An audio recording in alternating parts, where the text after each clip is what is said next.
প্রাকৃতিকতা অসামঞ্জস্য কালের বিপরীতে অন্ধকার রাত্রি মেঘলা আকাশ বাতাসের অবকাশ নিস্তব্ধ শব্দের অন্ধকার ঝিনঝিন রাত্রের ঘনত্ব মন একান্ত সুন্দরের লেশ নাই একাকিত্ব মন ভাবনার দৃষ্টান্ত অদৃশ্য ছিল অনুভূতি নিস্তব্ধ অস্পষ্ট ছিল লিখনির ব্যস্ততা মনে ধরেছিল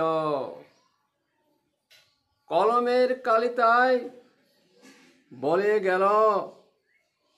প্রাকৃতিকতার অসামঞ্জস্য কালের বিপরীতে তাই লিখে গেল প্রাকৃতিকতার অসুস্থতা বাধ্য হয়ে গেল।